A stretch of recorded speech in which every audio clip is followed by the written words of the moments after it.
Hello बच्चों। मेरा नाम है शैलेंद्र शर्मा और आप मुझे देख रहे हैं मेरे प्यारे से चैनल पे।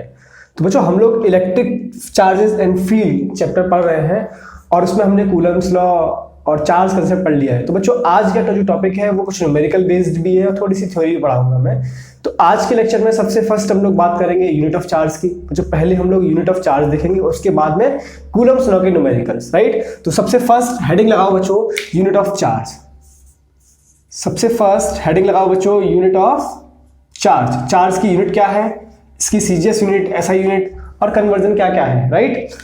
तो हम लोग सबसे फर्स्ट यूनिट ऑफ चार्ज देखते हैं। चार्ज का जो एसआई यूनिट है, the SI unit of charge, the SI unit of charge is coulomb, right बच्चों। क्या है? कूलम। और इसको डिनोट करते हैं सी से। किससे नोट करते हैं? सिंबल सी से। क्लियर है बच्चों? जो चार्ज का ऐसा यूनिट है वो है कूलम और इसको नोट करते हैं सी से। इतनी बात क्लियर है? अब अगर हमारे पास जो कूलम्स ने एक फॉर्मूला दिया था, F is equal to 1/4πε0 into Q1 Q2 upon are square. वहां पे जो Q1 Q2 था वो एक चार्ज था। क्या था? चार्ज था। तो अगर यहां से हम लोग 1 कूलम चार्ज को डिफाइन करने की कोशिश करें तो क्या आएगा बच्चों? देखो, मैंने बनाया if Q1 is equal to Q2 is equal to Q और it is equal to 1 coulomb. कितना बच्चों? अगर मैं इसको 1 कूलम लिखूं and R is equal to 1 metre, right, then F is equal to कितना आएगा बच्चों? जरा वैल्यू पुट करो। 1/4πε0 इंटू Q1 Q2 कितना? 1/1 स्क्वायर, राइट। तो इसकी अगर मैं वैल्यू पुट कर दूं तो क्या आ जाएगा? F is equal to 9 into 10⁹ newton. कितना आ गया? 10⁹ न्यूटन। तो बच्चों, यहां से हम लोग 1 कूलम को डिफाइन कर सकते हैं। क्या कर सकते हैं? 1 कूलम यूनिट को डिफाइन कर सकते हैं कि 1 कूलम कितने के बराबर होता है।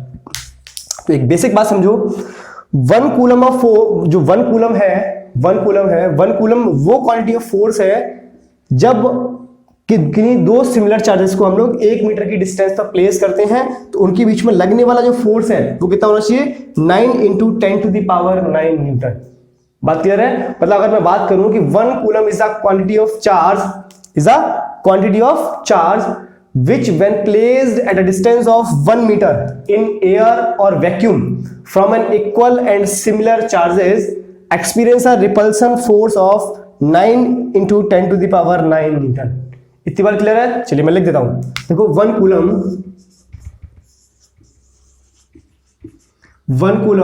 is the quantity of charge, is the quantity of charge which when placed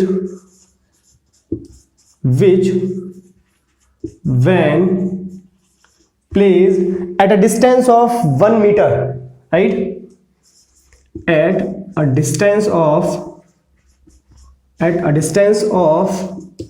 1 meter in air। बच्चों, ये जो एप्सिलॉन नॉट था एयर के लिए था। इन एयर या फिर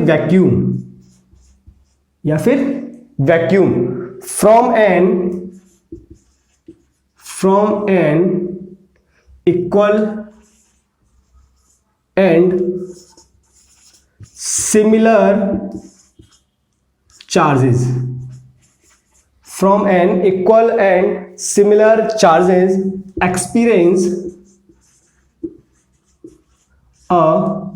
experience a repulsion force of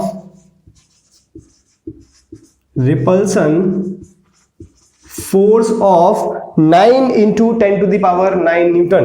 कितना? 9 into 10⁹ न्यूटन। इतनी बात क्लियर है बच्चों? नोट करो।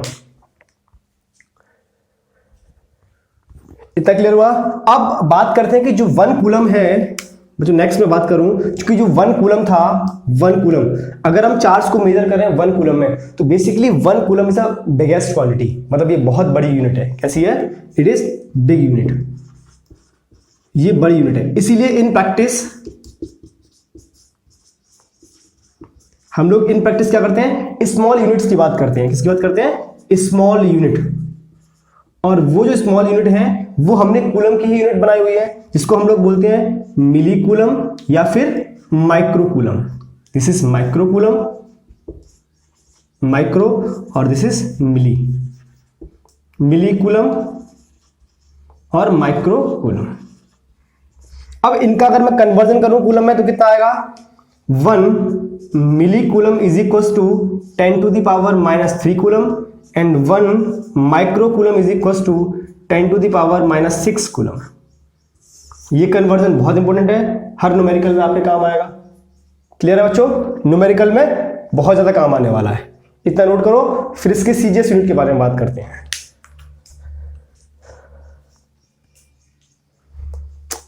हो गया,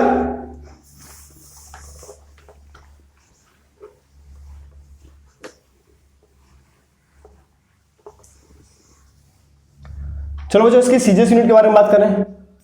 अब इसकी जो सीजीएस यूनिट है, सीजीएस बेसिकली सीजीएस यूनिट हम लोग अगर बात करें तो वो होती है इसकी इलेक्ट्रोस्टैटिक यूनिट। क्या होती है, electrostatic unit of charge, that is उसको लिखते हैं हम लोग ईएसयू, ईएसयू of charge, electrostatic unit of charge, ईएसयू। इसकी फुल फॉर्म क्या है,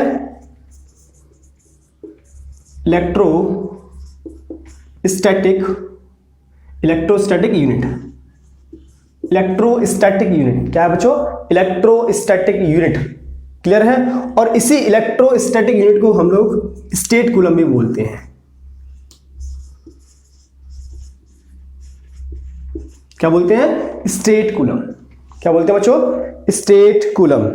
क्लियर है, तो 1 कूलम अगर कन्वर्जन करें तो 1 coulomb is equal to 3 × 10⁹ stat coulomb.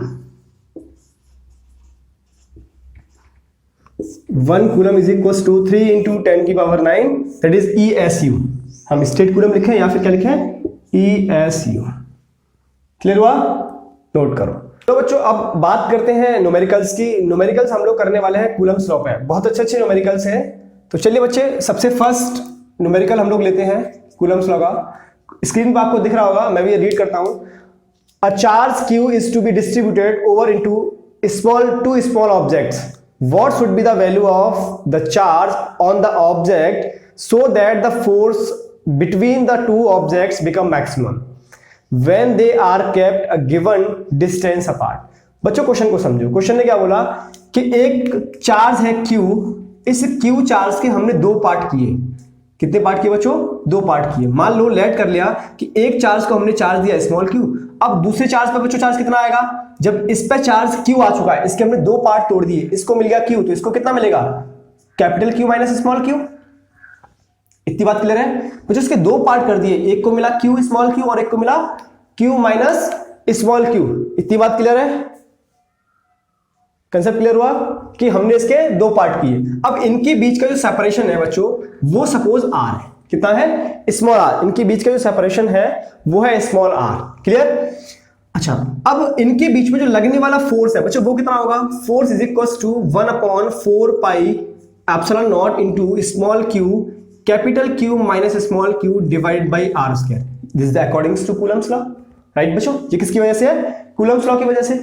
अब उसने बोला है कि मैं कितना कितना चार्ज दोनों पर डिस्ट्रीब्यूट करूं जिसकी वजह से ये फोर्स कैसा हो, मैक्सिमम। बच्चों कैसा हो, मैक्सिमम। तो फोर्स अगर मैक्सिमम हमें चाहिए तो इसकी कंडीशन है, मैक्सिमम फोर्स तभी हो सकता है जब इसका डिफरेंशियल विद रेस्पेक्ट टू जो हमने चार्ज डिस्ट्रीब्यूट किए हैं वो कितना हो, 0। कैसा हो, 0। कंडीशन है, this is a condition for maximum force.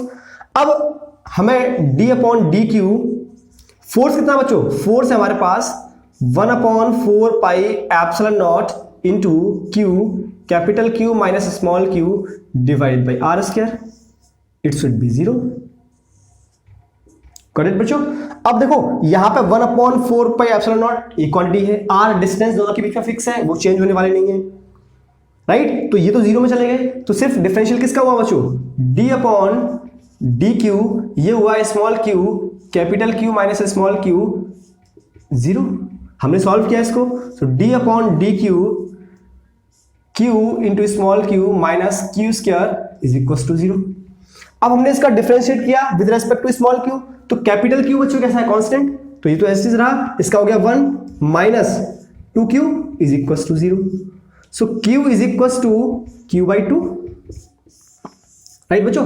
अब एक पार्ट पे चार्ज q/2 आ चुका है, मतलब q वाले पार्ट पे चार्ज q/2 आ चुका है, तो q माइनस q वाले पार्ट पे चार्ज कितना होगा, ये भी कितना होगा बच्चों, q/2, q माइनस q/2, तो दोनों पार्ट पे चार्ज बच्चों कितना होना चाहिए, q/2, तब फोर्स मैक्सिमम होगा, तब फोर्स कैसा होगा, मैक्सिमम। क्लियर है, नोट करो, नेक्स्ट क्वेश्चन पे आते हैं।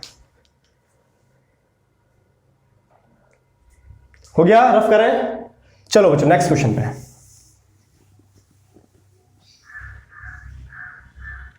क्वेश्चन नंबर 2 देखो स्क्रीन पर, फिर आपको दिख रहा होगा, मैं भी पढ़ता हूं आपके साथ में। देखो, the electrostatic force of repulsion between two positively charge ions carrying equal charges is 3.7 into 10 to the power minus 9 Newton when they are separated by a distance of 5 angstrom. How many electrons are missing from each ions? बच्चों क्या बोला इन्होंने, देखो जरा, इन्होंने बोला कि the electrostatic force of repulsion between two positively charge ion carrying equal charges. बच्चों दो इन्होंने बोला है कि जो चार्ज है वो इक्वल चार्ज कैरी करते हैं, और वो चार्ज कैसा है, positively, that is Q1 Q2 बराबर Q, इक्वल चार्ज है। अब इनके बीच में जो लगने वाला फोर्स ऑफ रिपल्सन है बच्चों, वो कितना है, जो लगने वाला फोर्स ऑफ रिपल्सन है वो है 3.7 into 10 की power minus 9 newton, right, and they are separated by a distance of 5 angstrom. बच्चों आर जो है इनके बीच में वो 5 एंगस्ट्रॉम। अब ये एंगस्ट्रॉम में है, लेकिन इसकी SI यूनिट क्या होती है, मीटर, तो आप चेंज करो, 5 into 10 की पावर माइनस 10 मीटर, एक एंगस्ट्रॉम बराबर 10 to the power minus 10 metre, remember that. अब पूछ रहा है कि how many electron are missing from each ion, मतलब नंबर ऑफ इलेक्ट्रॉन पूछ रहा है कितने मिस हुए, पॉजिटिव आयंस है तो इसका मतलब नंबर ऑफ इलेक्ट्रॉन्स कम हो गए, तो कितने इलेक्ट्रॉन्स मिस हुए ये पूछ रहा है बच्चों हमसे। तो हमें n निकालना है। अब n निकालने के लिए हमारे पास, अगर हम सोचें कि कैसे n निकाल सकते हैं, तो हमारे पास है quantization of charge, q is equal to ne, इसका मतलब n is equal to q/e, मतलब मुझे n निकालने के लिए क्या चाहिए, स्मॉल q चाहिए मुझे, मतलब चार्ज की वैल्यू चाहिए बच्चों। अब मुझे चार्ज कहां से मिल सकता है, हाँ बच्चों मुझे फोर्स का वैल्यू पता है, अगर मुझे इन दो चार्ज के बीच में लगने वाला फोर्स पता है तो हम निकाल सकते हैं बाय अप्लाइंग कूलम्स लॉ। तो by applying Coulomb's law F is equal to 1/4 pi epsilon not into Q1 Q2 upon are square. Value put करते हैं बच्चों, ये कितना है 3.7 इंटू 10 की power minus 9 is equal to, बच्चों इस सब की वैल्यू, इस पूरे की वैल्यू पता है हमें, 9 इंटू 10 की पावर 9 इंटू Q1 कितना है Q इंटू Q2 कितना है Q अपॉन आर स्क्वायर। बच्चों 5 का हो गया 25 इंटू 10 की पावर माइनस 20, मैंने होल स्क्वायर कर दिया डायरेक्टली, हो गया। अब यहां से कितना आया बच्चों, जरा चेक करें, तो इस सबको इधर ले आओ, कितना आ गया Q square is equal to 3.7 into 25 into 10 की पावर माइनस 9 इंटू 10 की power minus 20 divided by 9 into 10 की पावर 9। गॉट इट बच्चों, इसको मैं ऊपर ले जाऊंगा तो कितना हुआ 9 माइनस के 9 हो जाएगा, माइनस और 9 माइनस 9 माइनस 18 और माइनस 20 माइनस के 38, कितना होगा बच्चों माइनस के 38, राइट। तो ये आ गया Q square is equal to, ये कितना हो गया बच्चों, that means 3.7 into 25 divide by 9 into 10 की पावर माइनस के 38, कितना हुआ इंटू 10 की पावर माइनस के 38। अगर मैंने इसको सॉल्व किया तो ये बच्चा आया, दैट इज मैं यहां लिखता हूं Q square is equal to 10.28, कितना आ गया बच्चों 10.28 इंटू 10 की पावर माइनस के 38। अब इसको हटाओ, रूट लगाओ, तो ये Q इज इक्वल टू आ गया 3.2 इंटू 10 की पावर माइनस के 19 कूलम। ये हमारे पास चार्ज की वैल्यू आ गई, एक चार्ज की वैल्यू आ चुकी है। अगर हमारे पास चार्ज की वैल्यू आ चुकी है तो हम लोग नंबर ऑफ इलेक्ट्रॉन निकाल सकते हैं। So number of electron are missing, that is number of electrons that is n is equal to Q by E। So n is equal to what is Q 3.2 into 10 की power minus 19 E क्या है elementary charge, fundamental charge, smallest value of charge कितना 1.6 into 10 की power -19। So 10 to the power 19 से 10 to the power 19 cancel out, 1.6 से 2 times cancel out. So number of electron are missing is 2। कितने बचो 2 electrons, 2 electrons ions में missing. Clear है, 2 is the answer. चलिए note करो, हो गया बच्चों। नेक्स्ट क्वेश्चन की बात करते हैं।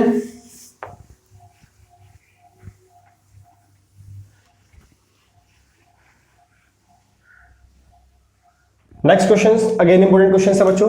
क्वेश्चन स्क्रीन पर आपको दिख रहा होगा, मैं भी रीड करता हूं आपके साथ में। देखो क्या है, 2 identical spheres A and B each having a charge of 6 into 10 to the power -8 coulomb are separated by a 60 centimeter. A third uncharged sphere C of the same size is brought in contact with sphere A, then brought in contact with sphere B, and finally removed from both.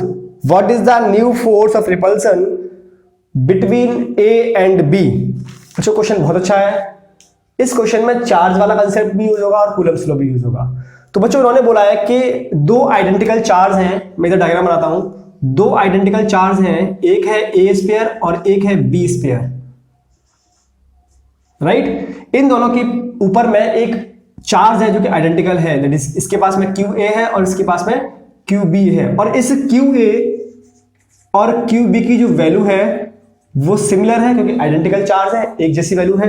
कितनी बच्चों 6 into 10 to the power -8 coulomb, ये given है। ये क्या है, given है।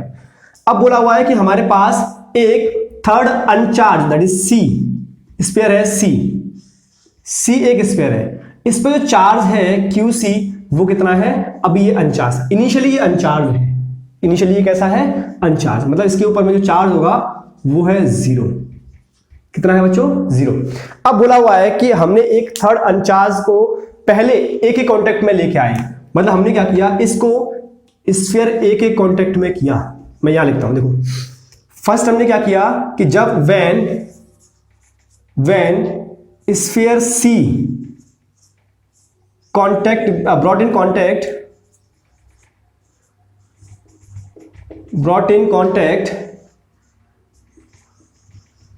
with sphere A, then charge on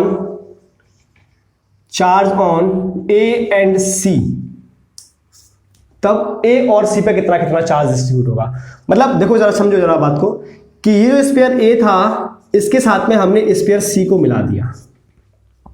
अब A पे जो चार्ज था वो कितना था बच्चों, दैट इज QA। इस पे जो चार्ज है वो कितना है बच्चों, दैट इज QC। अब दोनों पे नेट चार्ज डिस्ट्रीब्यूट होगा, मतलब ये चार्ज ट्रांसफर हुआ, इस पे चार्ज तब तक ट्रांसफर होता है जब तक दोनों पे चार्ज बराबर नहीं हो जाए। अगर दोनों पे इक्वल चार्ज हो चुका है तो वो चार्ज किसके बराबर होगा, नेट के बराबर। नेट का मतलब इन दोनों के एवरेज चार्ज के बराबर। तो बच्चों चार्ज अब A पे चार्ज और C पे चार्ज बराबर हो चुका है, और वो कितना होगा, that is QA plus QC/2 के बराबर होगा। क्लियर है। अब QA कितना था बच्चों, ये था 6 into 10 to the power -8 plus ये था 0 डिवाइड बाई 2, मतलब ये हो गया आपका 3 इंटू 10 की पावर -8 कूलम। ये QA और C पे नया चार्ज आ चुका है। अब उसने क्या बोला है कि अब इस C वाले को उठा के हमने B से टच कर दिया, मतलब इसे C वाले को जब इसके पास चार्ज कितना है, दैट इज 3 इंटू 10 की पावर -8, अब इसको हमने टच कर दिया इस B वाले के साथ में, और इस B वाले पर चार्ज कितना है बच्चों, 6 इंटू 10 की पावर -8। अब जब नया charge, that means charge on charge, then जब अगर हमने C वाले को B वाले से टच किया, राइट, तब then charge on B and C। अब C और B पे नया चार्ज होगा, फिर से भाई चार्ज तब तक डिस्ट्रीब्यूट होगा जब तक दोनों पे बराबर नहीं हो जाए, और कितना होगा, इन दोनों के एवरेज के बराबर। इसका मतलब चार्ज ऑन B और चार्ज ऑन C, अब C पे नया चार्ज आ चुका है, राइट, दोनों इक्वल होगा, कितना होगा, that is QC dash plus QB/2, और ये हुआ कितना, QC डैश कितना बच्चों, 3 इंटू 10 की पावर -8 प्लस क्यू बी कितना है 6 इंटू 10 की पावर -8 डिवाइड बाई 2। कितना हो गया 6 3 9, तो 9 इंटू 10 की power -8 divide by 2। Cancel out करो, कितना आ गया 4.5 इंटू 10 की पावर -8। ये आ गया नया चार्ज क्यू बी पे और नया चार्ज क्यू सी पे। अब क्या पूछा है क्वेश्चन में, अब पूछा हुआ है what is the new force of repulsion between A and B.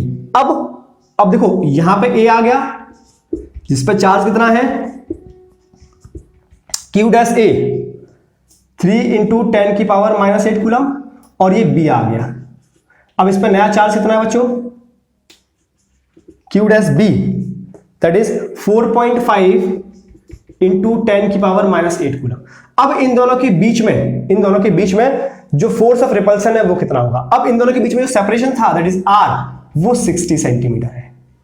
कितना है 60 सेंटीमीटर। अब इन दोनों के बीच में फोर्स ऑफ रिपल्सन कितना होगा, तो बच्चों force of repulsion by according to Coulomb's law 1/4 pi epsilon not into Q1 Q2 by are square. अब इस केस में Q1 क्या है Q डैश ए और Q2 क्या है Q डैश बी, राइट बच्चों। तो F इज इक्वल टू कितना आया 9 इंटू 10 की पावर 9 इंटू Q1 3 इंटू 10 की पावर -8 इंटू 4.5 इंटू 10 की power -8 divide by are square बच्चों। It is 60 centimetre. अब 60 सेंटीमीटर को हम क्या लिख सकते हैं, तो 60 मल्टीप्लाइड बाई 60 इंटू 10 की पावर -4 मीटर में 60 इंटू 10 की पावर -2 मीटर। क्लियर है बच्चों, इतनी बात क्लियर है। अब आप इसको अगर कैलकुलेट करोगे तो आंसर आएगा आपका F is equal to 3.4 into 10 की पावर -5 न्यूटन। इसको कैलकुलेट करो और आंसर बनाओ। क्लियर है बच्चों, this is the force. Clear है, नोट करो। फिर नेक्स्ट क्वेश्चन पे चलते हैं। तो स्टूडेंट नेक्स्ट क्वेश्चन की बात करते हैं। चलिए नेक्स्ट क्वेश्चन लेते हैं। एक अच्छा सा न्यूमेरिकल है, पहले वीडियो को पॉज करना और आप खुद ट्राई करना क्वेश्चन को लगाने की। राइट बच्चों, पहले वीडियो को पॉज करो और खुद से ट्राई करो क्वेश्चन को लगाने की। चलो क्वेश्चन आपको स्क्रीन पर दिख रहा होगा, मैं भी साथ में पढ़ता हूँ। देखो क्या बोल रहा है, a free pitch ball A of 8 ग्राम, मतलब एक बॉल ए है उसका मास मुझे गिवन है that is 8 gram, right, carries a positive charge of 5 into 10 to the power -8 coulomb. What must be the nature and magnitude of charge that should be given to a second pitch ball B fixed 5 centimeter below the former ball so that the upper ball is stationary। बस उसने बोला है कि एक ball है A, suppose that एक ball है A, इसका मास है 8 ग्राम। कितना बच्चों 8 ग्राम मास है, और इसके पास में एक पॉजिटिव चार्ज है that is QA 5 into 10 to the power -8 coulomb. कितना बच्चों 5 into 10 to the power -8 coulomb. What should be the nature, अब बोल रहा है कि इससे 5 सेंटीमीटर नीचे, मतलब इससे 5 सेंटीमीटर नीचे एक दूसरी बॉल है B। कितनी बच्चों, तो R हमें गिवन है, R ये हमें क्या गिवन है R। इससे B एक नीचे बॉल है, इस पे चार्ज की वैल्यू मुझसे पूछ रहा है QB, मतलब इस पे QB चार्ज है, इस चार्ज का मैग्नीट्यूड कितना है और इस चार्ज का नेचर कितना है ये मुझसे पूछ रहा है। लेकिन कब, जब बॉल ए कैसा है स्टेशनरी। बच्चों बॉल ए को मुझे स्टेशनरी रखना है। जब बॉल ए स्टेशनरी है तब इस बी पे चार्ज का नेचर और मैग्नीट्यूड कितना होगा। आप खुद एक बार ट्राई करो क्वेश्चन को। क्या क्वेश्चन को ट्राई कर पा रहे हो आप? अच्छा अब बच्चों अगर मुझे बॉल ए को स्टेशनरी रखना है, बात समझो, अगर मुझे बॉल ए को, बात समझो, यहां मैं डायग्राम से दिखाता हूं। अगर बॉल स्टेशनरी तब रहेगा भाई बॉल नीचे की तरफ आएगा, क्यों, क्योंकि इस पर फोर्स लग रहा है MA इंटू जी नीचे की तरफ। अब यहां पे बॉल बी रखा हुआ है, इसके पास भी चार्ज है QB, इसके पास चार्ज है QA। अब जब ये दोनों चार्ज हैं इनके बीच में डिस्टेंस कितना है 5 सेंटीमीटर, राइट, इनके बीच में डिस्टेंस कितना है 5 सेंटीमीटर।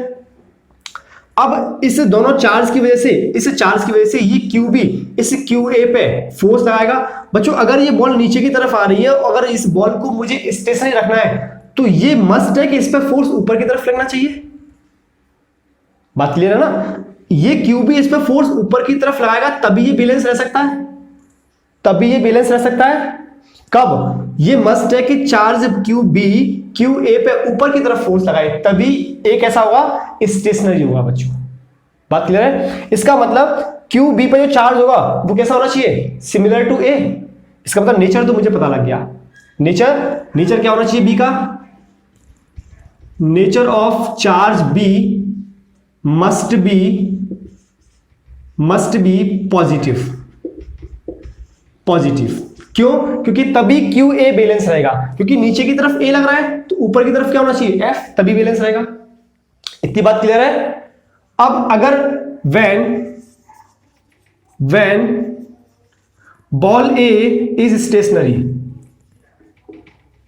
अगर बॉल ए स्टेशनरी है तो ऊपर लगने वाला फोर्स बराबर नीचे लगने वाला फोर्स होगा। बच्चों ये F कितना होगा? F होगा 1/4 pi epsilon not into Q A Q B upon are square is equal to m A into g, right. अब 1/4 पाई इंटू एप्सिलॉन नॉट की value 10, 9 into 10 to the power 9। Q A कितना बच्चों?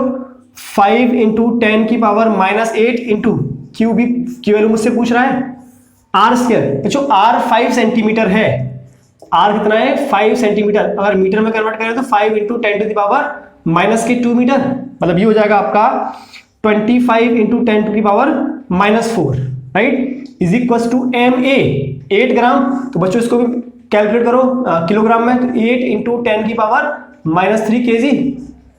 सो 8 into 10 की power -3 into जी, 10 ले लेते हैं बच्चों, 10। Clear है? अब यहां से क्यू भी आपको कैलकुलेट करना है, तो क्यू भी बच्चों कितना आ जाएगा? देखो 5 से कैंसिल आउट हुआ 5 टाइम्स, 10 टू द पावर -8 से 10 टू द पावर -8, 4 से -8 10 टू द पावर -4, और ये देखो 10 टू द पावर -4 से 10 टू द पावर 1 टाइम, और तो ये कितना हो जाएगा? 9 इंटू 10 टू द पावर, देखो 9 में से 1 गया 8, डिवाइड बाई 5, राइट। अब ये कितना बचा बच्चों? Into Q B is equal to 80। अब यहां से क्यू बी कितना आ जाएगा? Q B is equal to 8 5 जा बच्चों, 8 5 जा 40, तो कितना हो गया? 400 डिवाइड बाई 9 इंटू 10 की power 8। So Q B is equal to 9 से कैंसिल आउट करो बच्चों, 4.44 इंटू 10 की पावर -8, सॉरी 4.4 इंटू 10 की power -8। So Q B is equal to 4.44 into 10 की power -7 coulomb. This is the value of charge, this is the magnitude of charge, और ये इसका nature आ गया। क्लियर है बच्चों? नेक्स्ट क्वेश्चन पे चलते हैं। रफ करूं बच्चों?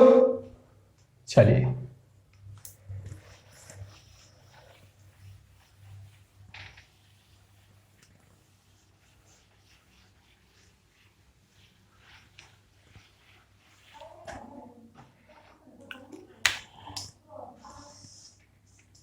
नेक्स्ट क्वेश्चन बच्चों देखो क्या है, आपको स्क्रीन पर दिख रहा होगा। Force of attraction between 2 point electrical charges placed at a distance d in a medium is f। मतलब वो बोल रहा है कि दो चार्ज है Q1 और Q2, दो चार्ज हैं Q1 Q2 मैंने लेट कर लिया। इन दोनों के बीच में लगने वाला फोर्स ऑफ अट्रैक्शन और इन दोनों के बीच की जो डिस्टेंस है वो है f। इन दोनों के बीच में लगने वाला फोर्स ऑफ अट्रैक्शन है f। कितना बच्चों? f। What should be distance apart? Should these be kept in the same medium so that force between them becomes f/3? अब मैं इनको कितनी दूरी पे रखूं? Suppose let it should be kept x meter apart, so force between them is f/3. Force between them is f/3। बात clear समझ आ गई? तो हमें x की वैल्यू कैलकुलेट करनी है, मतलब force between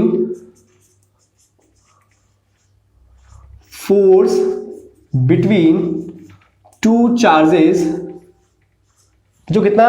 f/3, two charges becomes f/3 when these charges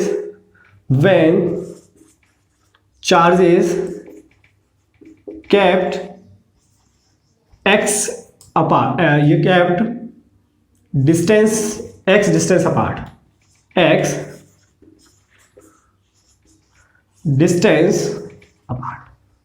right.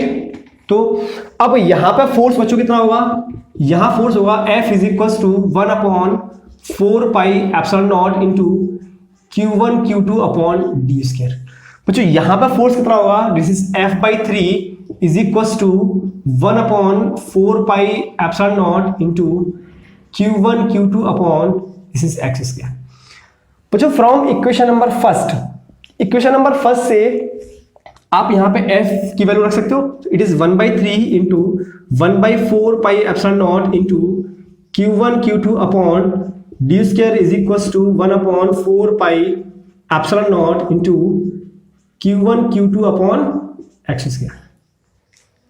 Clear हुआ, ये कैंसिल आउट, ये कैंसिल आउट, क्या आया बच्चों 1/3 D square is equal to 1/एक्स स्क्वायर। यहां से आप कैलकुलेट करो तो x square is equal to 3 D square, so x is equal to √3d। इतना एक्स होना चाहिए, तब इनके बीच में फोर्स होगा F/3। This is the answer बच्चों, दिस इज द आंसर।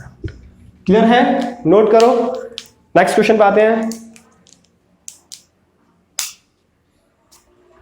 हो गया, चलिए नेक्स्ट क्वेश्चन।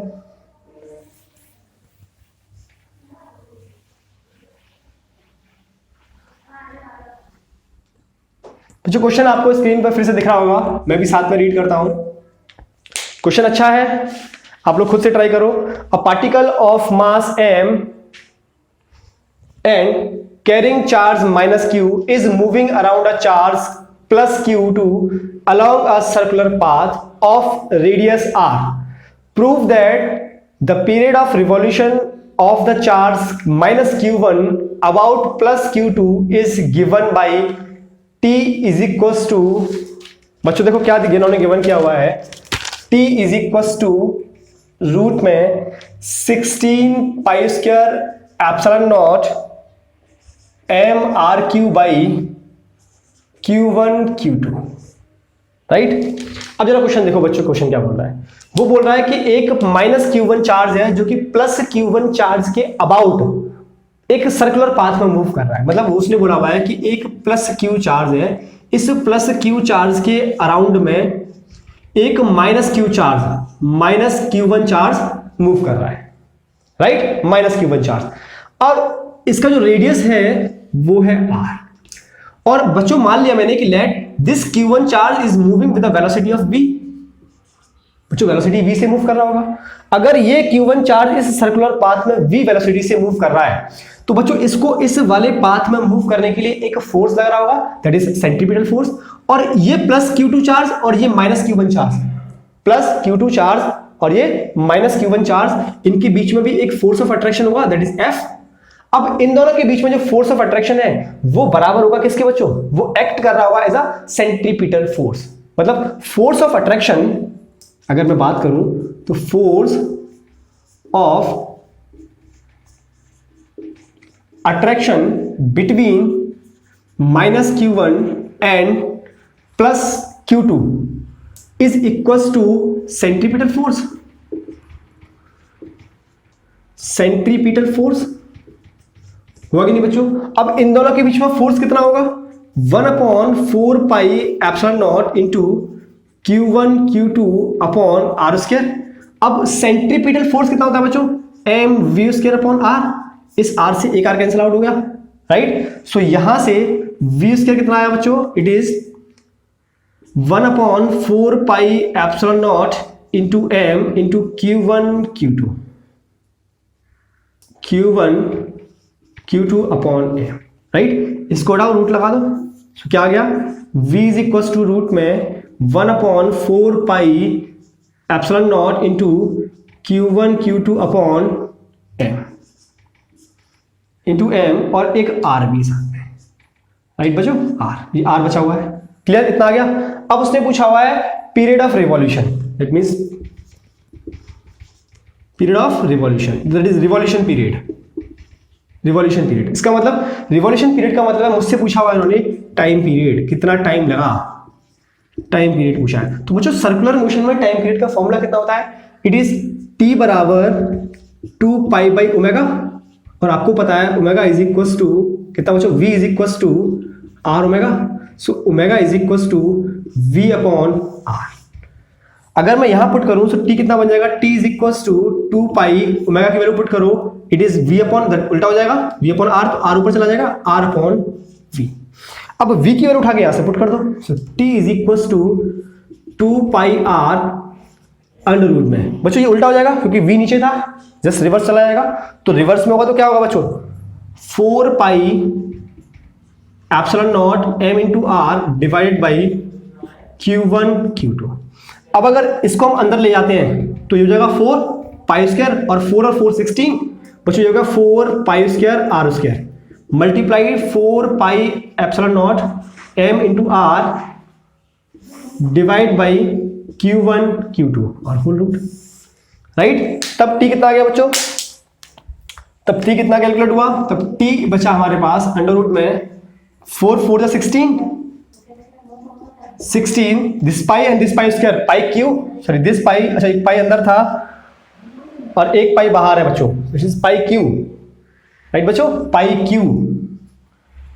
क्यू आ into epsilon naught m R Q, बच्चों एक आर स्क्वायर है, ये आर है, it is R Q divide by Q1 Q2।